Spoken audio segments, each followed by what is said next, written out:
Bendiciones con todos. Tema 45. Las verdades de la palabra de Dios. Hoy, el Concilio de Jerusalén. Y utilizamos Hechos capítulo 15, versículos del 1 al 11. ¿Sí? Vamos leyendo estos versículos a medida que explicamos. Como hemos visto desde el principio del libro de los Hechos de los Apóstoles, el cristianismo surgió en el contexto del judaísmo. Jesús era judío y sus discípulos eran judíos. Y ellos leían las escrituras en hebreo y las estudiaban todos los días de reposo en las sinagogas. En cierta forma, podría decirse que los seguidores de Jesucristo formaron una secta judía, pues ellos siguieron practicando el judaísmo tradicional, pero con la convicción innovadora de que Jesús era el Mesías. Otra diferencia significativa es que Jesús les enseñó a no dejarse llevar por las tradiciones de los hombres, sino a seguir solo la Torá o la ley. Las instrucciones escritas, que se conoce en español como el Pentateuco. Por esta razón, Jesús chocó con los líderes religiosos de su época, ya que las creencias y la práctica de los fariseos y de los saduceos estaban más basadas en las tradiciones de los ancianos, es decir, la interpretación que los líderes religiosos le dieron a la palabra de Dios. Cuando la puerta de la fe se abrió a los gentiles, surgió la duda si estos nuevos creyentes debían convertirse al judaísmo o no. Los mismos apóstoles estaban revisando lo que ellos creían, pues mucho del judaísmo tradicional se apegaba a la palabra de Dios, pero otras tradiciones no. Mira lo que dice Hechos capítulo 15, versículos 1 y 2. Entonces, algunos que venían de Judea enseñando a los hermanos, si no os circuncidáis conforme al rito de Moisés, no podéis ser salvos. Como Pablo y Bernabé tuviesen una discusión y contienda no pequeña con ellos, se dispuso que subiesen Pablo y Bernabé a Jerusalén y algunos otros de ellos, a los apóstoles y a los ancianos, para tratar esta cuestión. Pablo y Bernabé habían visto lo que el Señor estaba haciendo entre los gentiles, no solo en Antioquía, sino en Chipre y Asia Menor, en su primer viaje misionero. Y lo siguieron experimentando en su camino hacia Jerusalén, cuando iban a reunirse con los apóstoles para discutir el tema. Miren lo que dice Hechos capítulo 15, versículo 3. Ellos, pues, habiendo sido encaminados por la iglesia, pasaron por Fenicia y Samaria, contando la conversión de los gentiles, y causaban gran gozo a todos los hermanos.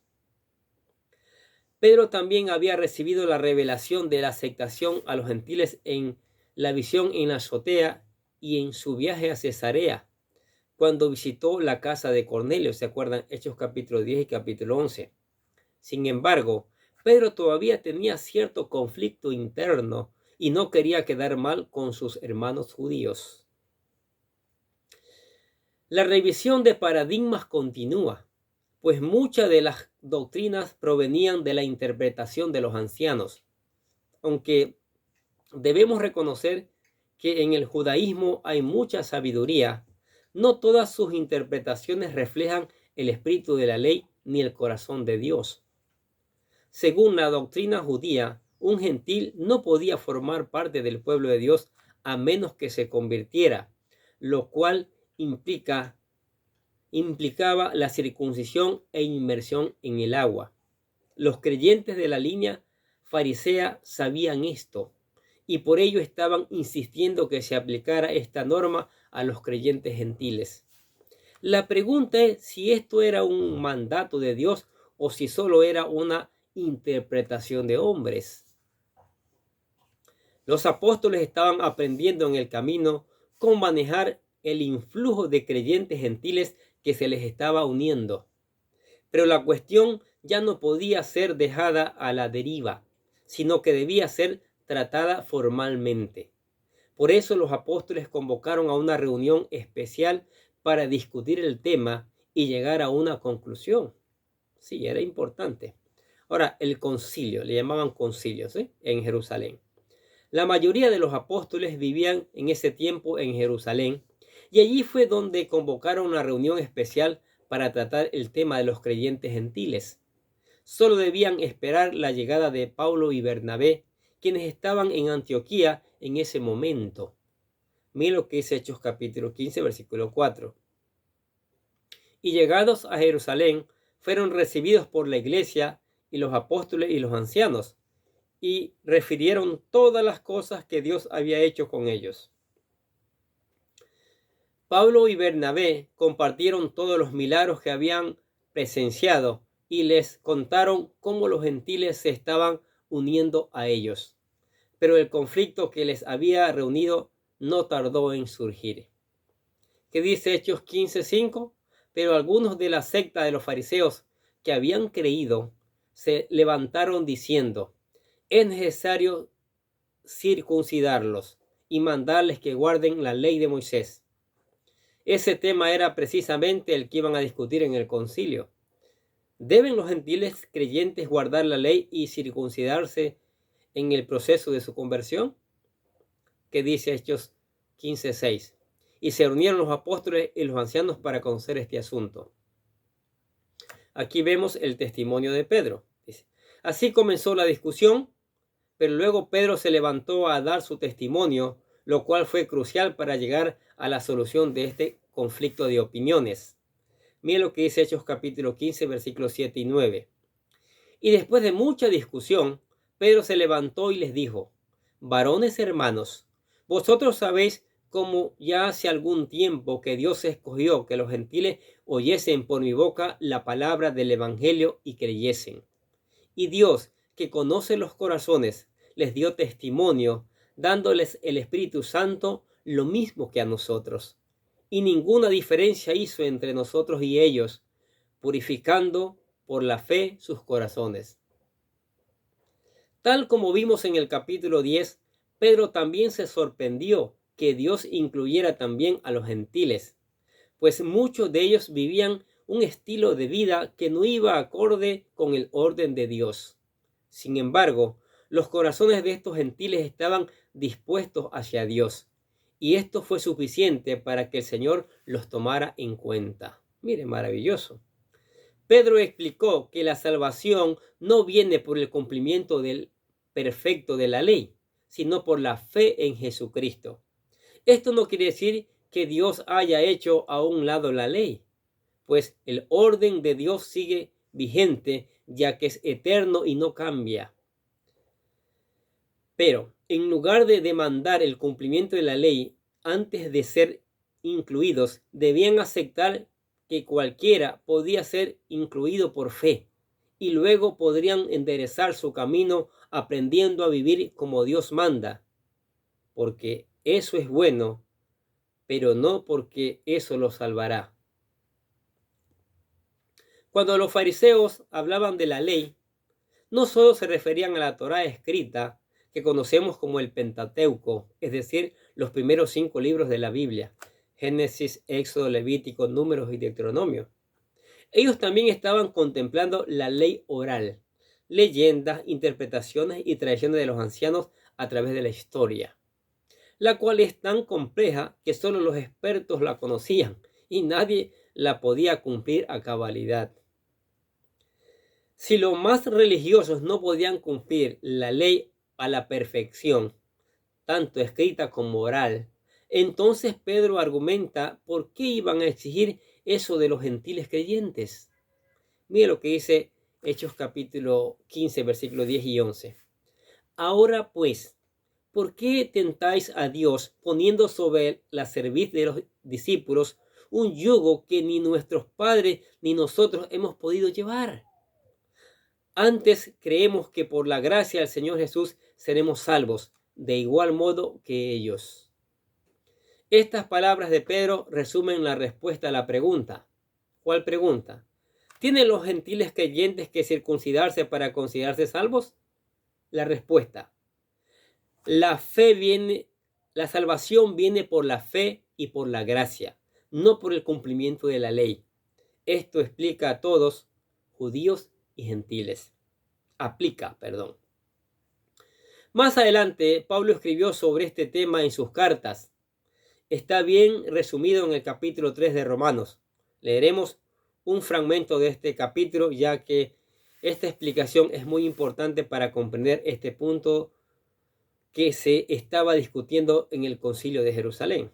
Sí, leamos lo que dice Romanos capítulo 3, versículo de 9 al 31. ¿Qué pues? ¿Somos nosotros mejores que ellos? En ninguna manera, pues ya hemos acusado a judíos y a gentiles que todos están bajo pecado. Como está escrito, no hay justo ni aun uno, no hay quien entienda, no hay quien busque a Dios. Todos se desviaron, aún se hicieron inútiles. No hay quien haga lo bueno, no hay ni siquiera uno. Sepulcro abierto en su garganta, con su lengua engañan. Veneno de áspis hay debajo de sus labios. Su boca está llena de maldición y de amargura. Sus pies se apresuran para derramar sangre. Quebranto y desventura en sus caminos, y no conocieron camino de paz. No hay temor de Dios delante de sus ojos. Pablo argumentaba que los judíos criticaban a los gentiles de no vivir según el orden de Dios. Y aunque esto era cierto, Pablo los confrontó diciendo que ni los más religiosos podían decir que habían cumplido la ley a la perfección. No hay justo ni aun uno, todos se desviaron, como dice Romanos capítulo 3, versículos 10 y 12.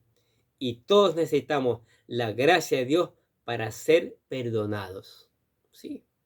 Mire, escuchemos lo que dice Romanos capítulo 3, versículos 19 y 20.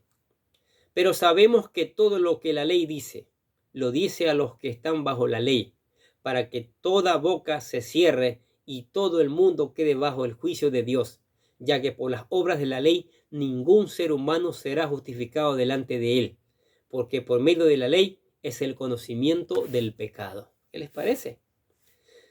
Si todos hemos pecado, ¿cómo podremos salvarnos? Pablo explica que lo único que nos justifica es la fe en Jesús, quien murió para pagar nuestros pecados. ¿Sí? Leamos ahora qué dice Romanos capítulo 4, versículos 21 y 26. Pero ahora, aparte de la ley, se ha manifestado la justicia de Dios, testificada por la ley y los profetas, la justicia de Dios por medio de la fe en Jesucristo, para todos los que en Él creen, porque no hay diferencia, por cuanto todos pecaron y están destituidos de la gloria de Dios, siendo justificados gratuitamente por su gracia, mediante la redención que es en Cristo Jesús, a quien Dios puso como propiciación por medio de la fe en su sangre, para manifestar su justicia, a causa de haber pasado por alto en su paciencia los pecados pasados, con la mira de manifestar en este tiempo su justicia, a fin de que Él sea el justo y el que justifica al que es de la fe en Jesús. A esto nadie puede creerse superior. Todos somos iguales. Miren lo que dice Romanos capítulo 3, versículos 27 al 31. ¿Dónde pues está la jactancia? Queda excluida. ¿Por cuál ley? ¿Por la ley de las obras? No, sino por la ley de la fe. Concluimos, pues, que el hombre es justificado por la fe sin las obras de la ley. ¿Es Dios solamente Dios de los judíos? ¿No es también Dios de los gentiles? Ciertamente, también de los gentiles, porque Dios es uno y Él justificará por la fe a los de la circuncisión y por medio de la fe a los de la incircuncisión. Luego, ¿por la fe invalidamos la ley? En ninguna manera, sino que confirmamos la ley. Mire, qué maravillosa que es la palabra. Ella misma nos enseña, nos explica. Este último punto es muy importante, ya que no podemos descartar la ley solo porque somos salvos por fe. Primero debemos reconocer que somos salvos por fe, todos, sin importar cuán bueno o malo haya sido uno. Luego de reconocer que hemos sido redimidos por la gracia de Dios, debemos vivir de forma que honremos el sacrificio por el cual fuimos limpiados. Sí, mire lo que dice Tito, capítulo 2, versículo 11 al 14. porque la gracia de Dios se ha manifestado para salvación a todos los hombres, enseñándonos que, renunciando a la impiedad y a los deseos mundanos, vivamos en este siglo sobria, justa y piadosamente, aguardando la esperanza bienaventurada y la manifestación gloriosa de nuestro gran Dios y Salvador Jesucristo, quien se dio a sí mismo por nosotros para redimirnos con toda iniquidad, de toda iniquidad, y purificarnos para sí un pueblo propio, celoso de buenas obras. Ante la explicación de Pedro, todos en el salón callaron. Esto abrió el espacio para que Pablo y Bernabé dieran el testimonio de lo que el Señor estaba haciendo entre los gentiles. Escuche lo que dice Hechos capítulo 15, versículo 12. Entonces toda la multitud cayó y oyeron a Bernabé y a Pablo, que contaban cuán grandes señales y maravillas había hecho Dios por medio de ellos entre los gentiles. ¿Qué les parecen estas maravillosas verdades? ¿Sí? Se forma un conflicto porque ya hay muchos gentiles convertidos y ellos, los judíos, tenían, aparte de la ley, muchas tradiciones y muchos vivían bajo las tradiciones humanas. Entonces el conflicto era, el problema, el dilema era, ¿deben bautizarse? ¿Deben cumplir la ley de Moisés los gentiles? ¿Sí? Entonces Pedro da su testimonio, como el Señor lo usó en la casa de Cornelio. Pablo y Bernabé dan su testimonio, cómo el Espíritu Santo se ha derramado, cómo el Espíritu Santo ha tocado el corazón de los gentiles y cantidades de personas se han convertido, se han formado iglesias allá. El Señor ha hecho milagros y prodigios. Entonces, ya están comprendiendo, están entendiendo que la obra del Señor, que Cristo murió por todas las personas del mundo. Solo cada persona tiene que hacer lo siguiente: tiene que buscarle, tiene que aceptarle en su corazón y vida para que se produzca un cambio. Y por eso es que nos damos a la tarea de presentarle lo que llamamos la oración de fe. Es un camino, es como una guía para que usted venga a los pies de Cristo. ¿Sí? La oración dice así, hágala con todo su corazón. Querido Dios, sé que soy un pecador y que nada de lo que hago puede hacerme ganar el cielo o la vida eterna. Creo que Jesucristo murió por mí, derramando su sangre para lavar todos mis pecados para ser redimido, y que se levantó de la tumba al tercer día. Ahora mismo lo recibo como mi Salvador personal, confiando solamente en Él como mi único camino al cielo. Señor Jesucristo, séllame y lléname con tu Espíritu Santo y escribe mi nombre en el libro de la vida. Le decimos gracias, amado Padre Celestial, por regalarme la vida eterna. Si usted hizo esta oración con todo su corazón, ahora, para que se evidencie en los frutos, en su vida, todos los días estudie, lea, busque aplicar, obedecer la palabra de Dios. Pide la ayuda del Espíritu Santo. Pídele la guía, que le ayude a interpretar, ¿sí? Ore una y otra vez, cante alabanzas. Venga a la iglesia donde le seguimos aprendiendo estas maravillosas verdades, ¿sí? Vuelva a escuchar esta palabra. Vuélvala a escuchar. Y deje que el Señor le use, así como utilizó a Pablo y a Bernabé. Amén. Oremos. Padre, maravillosa es tu palabra. Vemos cómo se resuelven los conflictos. Se forma una discusión y los conflictos se resuelven con los milagros, con el testimonio, con la obra que tú haces. ¿Sí? Y cuando se mira eso, todo viene a la claridad. Todo tiene solución. Es que tu palabra es fuente de vida. Es que tu palabra es viva y eficaz. Es que tu palabra es más cortante que toda espada de filo, Señor. Y allí ella nos revela la verdad, nos convierte el alma, y eso es maravilloso. Y que las personas, guiadas por el Espíritu Santo, puedan entender estas verdades, que la salvación es para todo el mundo, para que todo el que venga a Cristo, que lo confiese como su Señor y Salvador. Espíritu Santo, convence al mundo de pecado, de justicia y de juicio. Convéncelo, que lea, que estudie, que ponga en práctica, que predique tu palabra, Señor. Que esta palabra, Señor, el Espíritu Santo la tome, la lleve, la haga germinar en los corazones de los oyentes, dando fruto abundante y fruto que permanezca, Señor. Haz tu obra, Espíritu Santo, que tan solo tú la puedes hacer. Cambiar los corazones con tu palabra. En los amigos, en la iglesia, en la familia, en los conocidos, en todos aquellos que escuchan la palabra de Dios cada día, Señor. Que haya un avivamiento para gloria de tu nombre y para testimonio del mundo. Y te damos gracias por eso en el nombre del Señor Jesucristo. Decimos amén. Y los bendecimos a ustedes que escuchan la palabra de Dios cada día. Sigamos escuchando, sigamos poniendo en práctica y sigamos reenviando esta palabra a otros que necesitan conocer estas verdades. Les deseamos que tengan un día, pero lleno de bendiciones.